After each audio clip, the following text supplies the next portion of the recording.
Asia live ടിവിയിലെ feng shui പ്രോഗ്രാമിലേക്ക് എല്ലാവർക്കും സ്വാഗതം. ഇന്ന് നമുക്ക് അനുയോജ്യമായ ഒരു ജീവിത പങ്കാളിയെ ഫെങ്ഷുയിലെ അനിമൽസിൻ്റെ ബേസിൽ നമുക്ക് എങ്ങനെ തിരഞ്ഞെടുക്കാം എന്നുള്ളതാണ് ഇന്ന് ഞാൻ നിങ്ങളുമായിട്ട് ഷെയർ ചെയ്യുന്നത്.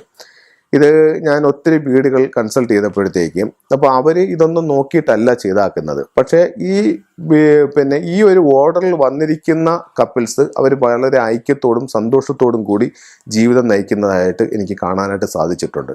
അതേസമയം ചില ക്ലാഷുള്ള അനിമൽസ് വരുന്നവർ തങ്ങളിൽ വളരെ മോശം രീതിയിലുള്ള ഒരു ജീവിതം മുന്നോട്ട് കൊണ്ടുപോകുന്നതായിട്ടും എനിക്ക് മനസ്സിലാക്കാനായിട്ട് സാധിച്ചിട്ടുണ്ട്. അപ്പോൾ അങ്ങനെയാണെന്നുണ്ടെങ്കിൽ നമുക്ക് ഓരോ അനിമൽസുകാർക്കും ഇത് ഏതൊക്കെ അനിമലാണ് നമ്മളുടെ ജീവിത പങ്കാളിയായിട്ട്, അത് ജീവിത പങ്കാളി അതോടൊപ്പം തന്നെ ബിസിനസ്സിൽ പാർട്ണർഷിപ്പായിട്ടൊക്കെ എടുക്കാനും ഇവർ നല്ലതായിരിക്കും. അപ്പോൾ അത് ആരൊക്കെയാണ് എന്തൊക്കെയാണെന്നുള്ളത് നമുക്ക് മനസ്സിലാകും. അപ്പോൾ ഫെങ്ഷുയിൽ പ്രധാനമായിട്ടും 12 അനിമൽസാണ്, 12 മൃഗങ്ങളാണ് വരുന്നത്.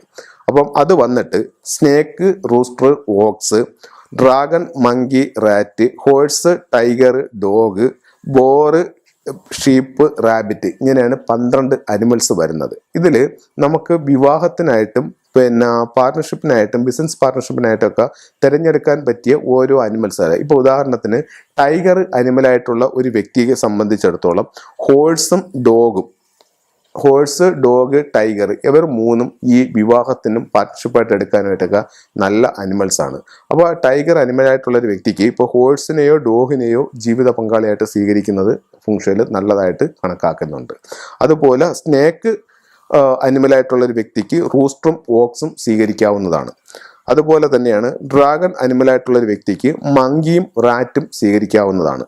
ഇനി ബോർ അനിമലായിട്ടുള്ള ഒരു വ്യക്തിക്ക് ഷീപ്പും റാബിറ്റും സ്വീകരിക്കാവുന്നതാണ്. ഇത് വിവാഹത്തിനും പാർട്ട്ണർഷിപ്പിനായിട്ട് ഈ ഒരു പൊരുത്തം വളരെ ഉത്തമമായിട്ട് ഫെങ്ഷുയിൽ പറയുന്നുണ്ട്. ഇനി അടുത്ത ഒരു കാര്യം പറയാനുള്ളതെന്ന് പറഞ്ഞു കഴിഞ്ഞാൽ നമുക്ക് ക്ലാഷ് ആയിട്ടുള്ള അനിമൽസ് ആണെങ്കിൽ നമ്മൾ എപ്പോഴും തങ്ങളിൽ ഒരു ചെറിയ ഉടക്ക് ഒരു അവസ്ഥ എപ്പോഴും നിലനിൽക്കുന്നതായിട്ട് കാണാൻ സാധിച്ചിട്ടുണ്ട്. അപ്പോൾ അത്തരത്തിൽ ഒഴിവാക്കേണ്ട അനിമൽസ് ഏതൊക്കെയാണെന്നുള്ളത് ഞാൻ നിങ്ങളായിട്ട് ഷെയർ ചെയ്യാം. ക്ലാഷുള്ള അനിമൽസ് എന്ന് പറയുന്നത് ഡോഗ്, ഡ്രാഗൺ ഇവർ തമ്മിൽ ക്ലാഷ് ഉണ്ട്. അതുപോലെ തന്നെ റാറ്റും ഹോഴ്സും ഇവർ തമ്മിൽ ക്ലാഷുള്ള അനിമൽസ് ആണ്. ഓക്സ്, ഷീപ്പ് അപ്പോൾ ഇവർ തങ്ങളിൽ വിവാഹ ബന്ധത്തിന് അത്ര നല്ലതല്ല. അതുപോലെ തന്നെയാണ് ടൈഗറും മങ്കിയും, അതുപോലെ റാബിറ്റ്, റൂസ്റ്റർ, ബോർ, സ്നേക്ക് ഇത്തരം അനിമൽസ് ക്ലാഷ് ഉള്ളതാണ്. Dog, dragon, rat, horse, ox, sheep, tiger, monkey, rabbit, rooster, boar, snake ഇത് പുരുഷൻ വന്നാലും സ്ത്രീ വന്നാലും ഈ 2 പേര് തങ്ങളിലുള്ള അനിമൽസ് ഒരു അത്ര ബെറ്റർ ആയിട്ട് ഫെങ്ഷുയിൽ പറയുന്നില്ല. അത് ക്ലാഷുള്ള അനിമൽസ് ആയിട്ടാണ് കണക്കാക്കുന്നത്. ഇനി ഇതിനകത്ത് പറയാനുള്ള മറ്റൊരു കാര്യം എന്ന് പറഞ്ഞു കഴിഞ്ഞാൽ ഓരോ വ്യക്തികളുടെയും അല്ലെങ്കിൽ ഓരോ അനിമൽസിൻ്റെയും സീക്രട്ട് ഫ്രണ്ടുകൾ ഏതൊക്കെയാണെന്നാണ് നിങ്ങളുമായിട്ട് ഷെയർ ചെയ്യുന്നത്. ഷീപ്പിന്റെ സീക്രട്ട് ഫ്രണ്ട് എന്ന് പറയുന്നത് ഹോഴ്സ് ആണ്.